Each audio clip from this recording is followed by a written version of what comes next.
welcome to Beyond School, a place where we hope we will engage in joyful and interesting and deep conversations about human potential, how we learn, we grow, we unlock this human potential through education, but education is a lifelong process, so through life experience and through the diversity of life experiences and of personalities that we all are.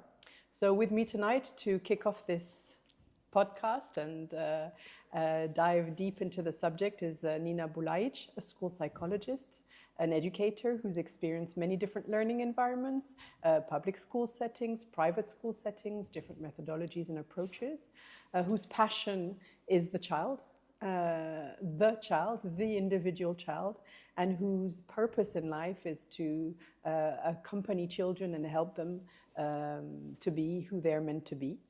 And so she's very, very much involved in the life of her school. She's actually also the Chief Operations Director of the school she works at today. And she sees her work as being, as she sees the growth of children being a holistic endeavor, she also sees her role in that perspective. So she acts and participates on different fronts. So welcome, Nina. We're very happy to have you tonight. Thank you for having me and giving me the opportunity to share this journey with you, like many before, and that we go really beyond education and beyond schools as such. Let's do just that. So let's get to know you a bit better. I'm actually curious why you ever decided to become a school psychologist. That's a question that people didn't ask me for a quite long time. Actually, it started with the passion of me exploring and reading about human nature, understanding the personality, how we develop, what affects us. And to be honest, it didn't start in school. I wasn't passionate because I had a teacher who inspired me or the subject and curriculum was so interesting. That was just something where I said, okay, I want to learn more about it. So that's how the passion started, and that's how I decided. And I never regret it, because I think that in our personality there is something, why do we choose certain profession? And that's why we also need to follow our heart. So I started to study psychology. My parents at the beginning were not very impressed with that, because we lived in a society where if you're a lawyer, if you're an economist, it's much better job. But the thing is, I really wanted to follow my passion, and when they realized how much I loved it, they supported me completely, which later on, it's actually showed as a good idea that I followed my gut and my instinct why I wanted to study, and it still continues because I'm still learning and I'm far, far away from knowing everything and a lot. So every day is a new learning experience. That's fun. That's part of the whole process. But you were always focused on the idea of working in schools with school children, or you when you started off, you didn't have I had a passion, which was forensic psychology, that unfortunately was not available. Not too far away in school. Eh? Yes, school environments, and it's probably because this was not available in our environment. Then I actually had a nice practice for 15-day practice while I was at the university, where I got the opportunity to work with a psychologist that was one of the rare psychologists at that time in Sarajevo Canton. So I really realized that there is something interesting for me and something I would like to explore more. So from forensic psychology, I switched to educational psychology.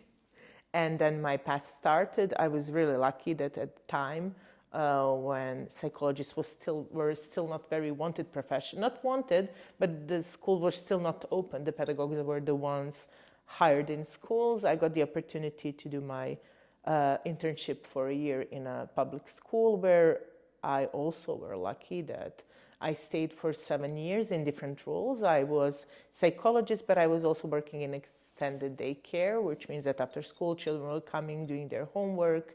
We were doing different activities, and that was a perfect space for me to go a bit more deeper in social emotional development, to understand them more and support them better in their academic challenges they had through the process of getting to know them.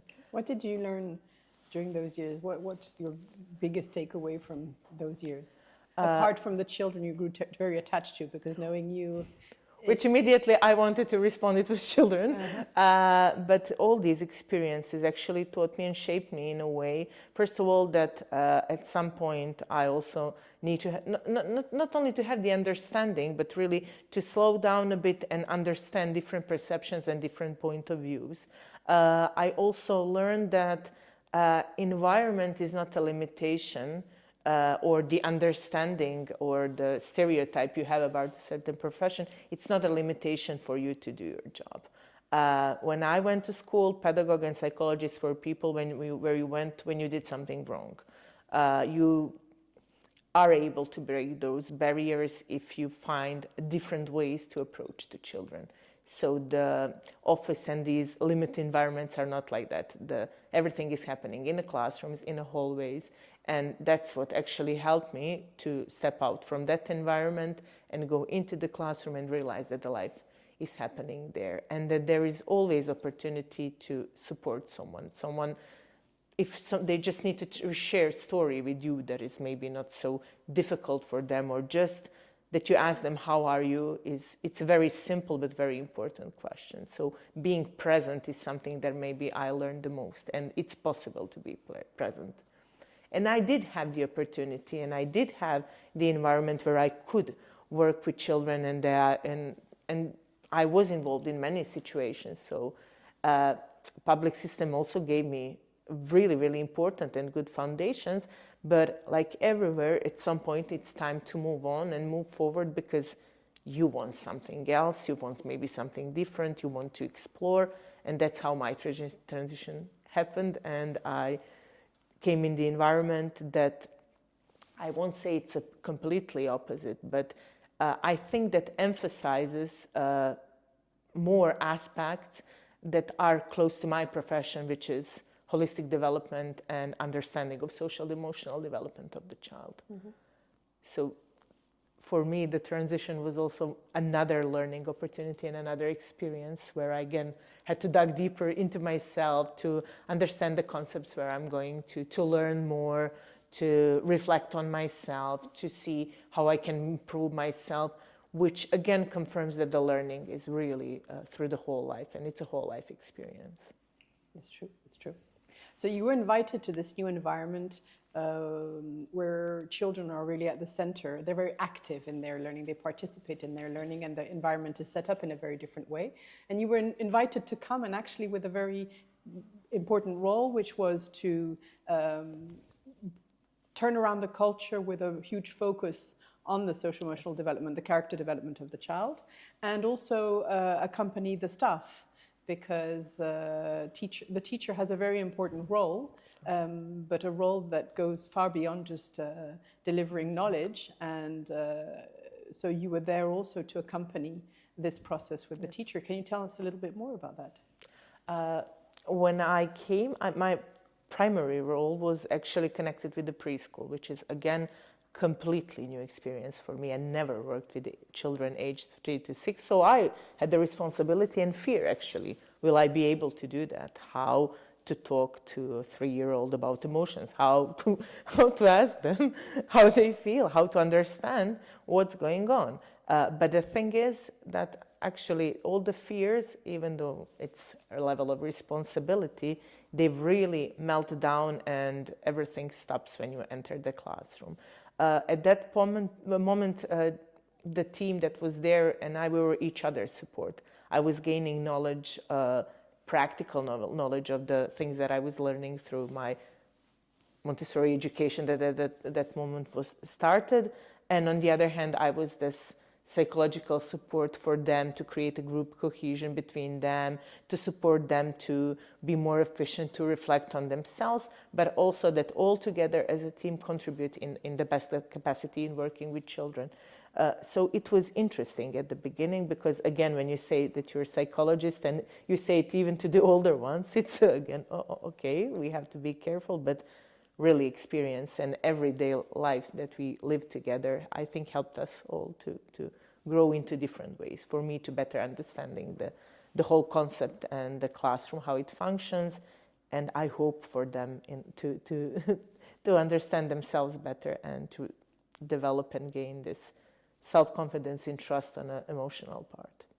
So you've created an atmosphere where children are very comfortable with most of the adults in the environment.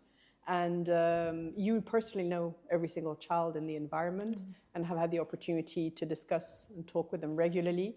And not because they set up appointments with you, but because you just are everywhere at different moments of the day. And they also know that you're totally accessible.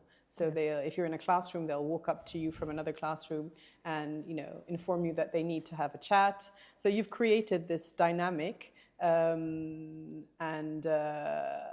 so you're also leading in that way because the team sees you work in this manner. What do you think this has given the children? I think that first of all, I think that helped them that wherever they're going through, it's important. And that it's not, it's a minor issue if you got into a fight with your friends. If you're struggling with something, I think it gave them equal importance that they can be heard. And I'm trying not to minimize any issue or whatever they need at the time, because if they came and asked for a conversation or they need the support, first of all, they found the strength in themselves to do something like that. And for them, when they're struggling, that it's not a bad thing, that the struggles usually bring us the best experiences, the best learning experience that we outgrow and we can move forward and we have valuable life lessons after that. And I think it demystified the role of I'm having a problem means I'm being weak or I can't deal with it by myself and I need someone to help me. So the fact that we are sitting on the stairs, that we're sitting on the sofa, on the floor, discussing things and talking about varieties of the things that they're dealing with at this time, I think it provides them stability, safety, and comfort. Because everything passes, and that's what we are going through. And there are many situations when they just open the door and they just tell me, just to let you know, it's all good. So it's not only, we have a problem, it's a dramatic thing, just to let you know, it's all good. And I think that's what matters. It's not only, let's do and work on something, but I'm dealing with it and I'm fine. And that's the most beautiful thing you can hear. I imagine it's the result of a whole process happening. It's a bond. You have to create the bond, and you have to pass a lot of tests of trust, which I wasn't exposed to once, where I had also to show the loyalty that I'm respectful to their secrets and not to tell them to everyone. And when I pass that exam, then we move forward and we create a bond. So how do you handle that? Do they ever ask you not to tell, anybody, even their parents, about certain? How do you handle these situations? They do. It's very important. I will tell you if you don't tell to my parents. I will tell you, please, let's keep it between us. And then it's the moment when you evaluate. Is it something that it's only me who can help them navigate through the things, and then when we resolve everything, we share it with the parents. At the end, we all share with the parents. It's just the path, how we're going to do it. Will they empower themselves that at the end they share it, or they will do it with me together, or I'm going to do it at the end, so we never keep parents in the dark. But it's just the path or the way, how we're going to actually work on it. So at the beginning, sometimes you do have to keep it for yourself, and then they check you if you didn't say, or sometimes I even say to parents, this was very important for us, but please, it's just for you not to be worried and everything, and then you get the trust. When you get the trust, it's easier to work with, definitely, but you have to earn the trust. It's not easy to be a parent, huh? Not at all. I notice in today's world, parents have never been so well informed, so involved in their children's education, and so wanting to connect or connected. And at the same time, it's not an easy context to be in. I mean, do you have anything to say to parents? The school, the children, school, when I say school, it's the staff, children, and the parents. It's a bond that you can't break, and it's important that we collaborate. It's definitely not easy to be a parent. The time is passing by very fast. Children are exposed to so many things, many trends. Parents also are exposed to so many sources of information, valid or non-valid, books, guidance, how to be a good parent, how to be the best parent, and I think that they're lost at some point. You read so many things and then you don't know what you're doing. And I think that whatever they do, and they do it for the best interests of their children, and when they're there with their heart, the only thing I can tell them that they're on a good way, and that it's important that they collaborate, they trust the school also, that they're not afraid, because I think that there's no parent who's not struggling at some point at this moment. And it's not easy, because I think that even though children have everything and have much more than maybe I had or generations before, I think that these are the less confident and less secure children in themselves. They're so shaken up with the expectation of the outside world, with the trends, with everything. So even though they're very loud, they seem as they can stand out for themselves, they're very, very insecure and fragile. And that's, I think, that also parents need to know, that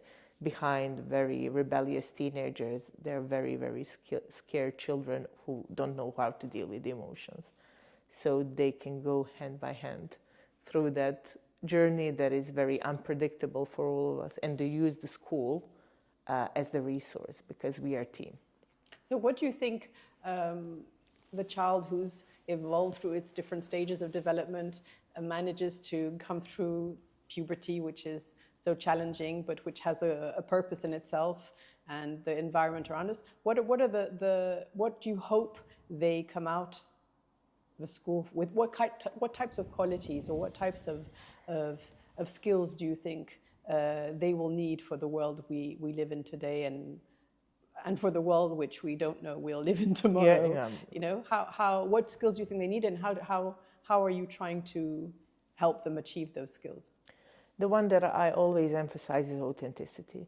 And I found authenticity very important in this unified world. And again, when I say expectations or the trends where children are following like a group, it's a music that I must listen, it's the style outfit that I must wear, it's the whatever it is that is a mass, or that is a quite conformism. I have to say that they stay authentic, that they stay true to themselves, that they are confident enough and free enough to speak for themselves. Independence is very important. Independence in a sense, I can do things by myself, but it's not only if it's the best quality, but I can do it, and I will reach the point, and I will learn how to do it in the best way, but I want to do it by myself.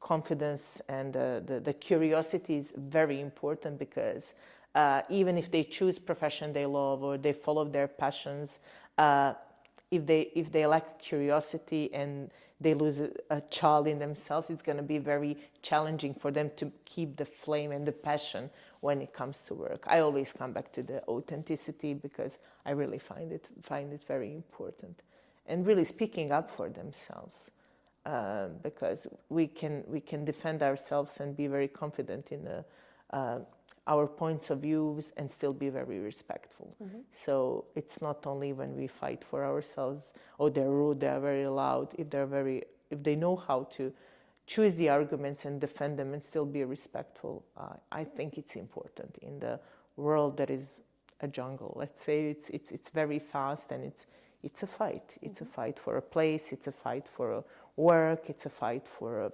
place in the world. Mm-hmm. So I found that very important, and authenticity is very difficult to keep authenticity at this time. And what about the teachers? What would you have to say to them? As I said to the parents, I know that it's not easy, and being a teacher is not easy. And I always say there are two things that you need to have in order to be a good teacher. Not in a sense the level of knowledge that you have for your expertise, but you need to have a passion for the subject that you teach. And the second thing is, if you don't enjoy it, if the moment when you come and the work with children is a burden, is a stress, is it too much, it's better to choose something else, because the school will never be a very passive, quiet place where it can be, but it's artificial. It's not a real life experience. And school will never be like that, where children are just sitting and listening. It should not be. I really believe it should not be. And if it's too much, and it can become too much, because if you're emotionally involved, you also get tired, and it's challenging. But at some point, it's okay also not to feel your passion and to let it go. I think that's also what bothers us as a society, loyalty to environment where maybe you're tired to continue working with. And being a teacher I always say it's a call. For me, it's not a job, because working with children is a beyond work responsibilities that you have, but it's okay also if you can't do it anymore. It's fair. There's a great shift happening in our society with technology advancing at a very, very, very rapid pace. Probably it's much more advanced than we can even imagine in our human minds right now. And most probably, learning maths, learning geography, knowledge will be easily transferable through other means than simply human transmission.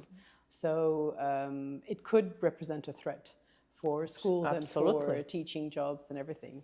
However, I think there's much more to being a teacher and educating than just transferring knowledge. Absolutely. And so in that sense, do you think that, I'm curious to think what you think about that.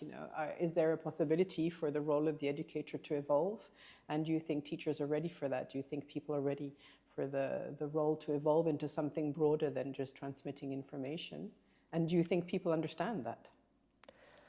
It's very difficult to generalize, but I'm not sure that teachers are ready, because I think that as much as we are open for new approaches and everything that is happening, we should not forget that we are all shaped through the very traditional systems, and we went through the very traditional systems. And even though we were aware that was something wrong there, or we didn't enjoy as much, we're still taking into ourselves, and we're doing certain things where I'm a teacher and I know everything and I'm the only resource of knowledge. And I think that they're still not aware that knowledge and at this moment AI and everything that is happening with the technology, it's going to overcome every single capacity when it comes to expertise. But what they have and what is their strength is understanding the development of a child, understanding that they're all individuals and that they all can be approached in a different way, understanding their personalities, empathy, connection with these exactly the values and the aspects that the emotions represent is something that they do have. At this moment is their tool, and it's their not weapon to fight. They should go hand by hand, but that's something that teachers do have and should empower themselves to offer that to students, because knowledge is really, really accessible. And whatever you want to learn about, you can find it in many resources. It's better that we maybe focus to teach children to recognize a proper information than the information that is just a fake news or unpopular. Is it the fact or something that is there because it's paid as an popular ad or something like that? So those are the things that we still, as a human beings, do have, and our tools can help children to go further when it comes to this. So my answer is I'm not sure that the teachers are still ready, and that they still think that the only thing that is needed in school is us. I'm including myself. I'm an educator also. So my understanding is that artificial intelligence is moving really, really fast now, and that you can now interact and connect to forms of intelligences that are able to demonstrate empathy, are able to demonstrate, resilience, have a lot of human qualities, basically. Yeah. So the real question is, what really defines us as human beings? What does it mean to be, a human biological intelligence? What is our edge? What makes us different? Or where can we invest and focus? What can we focus on in order to be strong in our humanity alongside this new form of intelligence, which is going to take over a lot of what we can do and do it much better.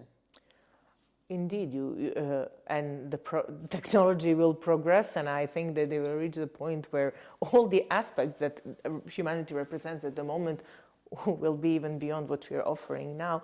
But I really strongly believe in the values, and I really believe in the community as such, sharing the values and transferring it to the young people who can make a difference. So at some point, it will probably be possible to learn and be advanced in the technology, but at this moment, the values and the community and everything that supports each other and this human, when you say human bonds and you're asking what it is, what it defines us, it is really a value. It's the personality as such that is, we are all pieces of everything that we've been through the lives, our childhood, our school experiences, connection with the people and everything. That's something that no one can take away from us. So we are the blend and actually the mix of everything that we experience. So the values and experiences are, I think, are making us different than everything that technology offers at this moment.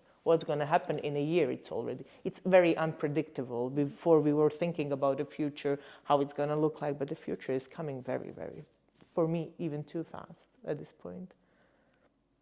So what does the future look like for Nina Bulajić? Where is her potential yet to expand and broaden into? What are her dreams?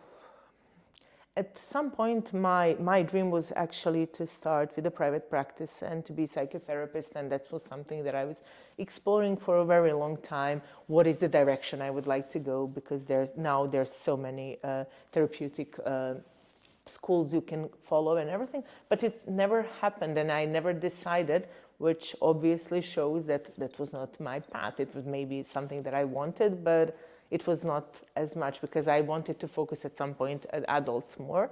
But as the time is passing by, I really see that for me, what feeds me and what nourishes me and as a person is work with children. Mm-hmm. So Can you explain what it is that nourishes you? What nourishes me is that even when you come and you have a bad day, you're tired, you're not feeling well, is the way they approach you, the connection, the hug that you get, because for us, they say we're very connected in a sense. We're showing emotion when they hug you, when they notice things about you, when they throw into certain things, when they show, oh look what I managed to do, look what happened to me, when they share things, when they're grateful, when they write you a little note just to say to thank you for a certain things. That's what nourishes me, because in children everything is really intact and they're the purest really form of beings, and I think that's what nourishes me, and their energy, and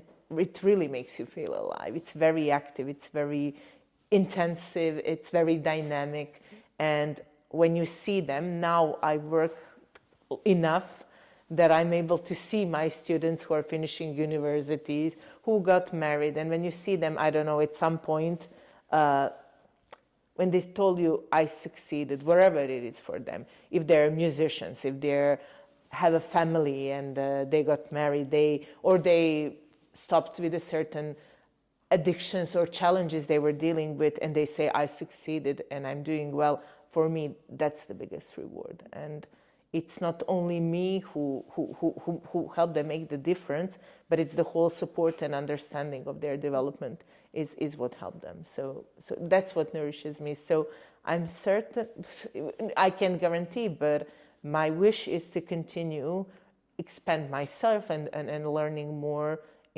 about working with children and different children.